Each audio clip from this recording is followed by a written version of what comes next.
Welcome back to another technical deep dive here in the debug zone. Today we're tackling a big question and breaking it down with insights from other users. Hopefully this clears up some misconceptions and helps you get the answer you need. So buckle up, stay a little curious, and let's jump right in.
And that's a wrap.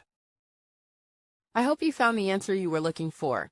If you did, take a second to hit that subscribe button. It really helps out. And let me know in the comments which solution worked best for you. See you next time in the debug zone.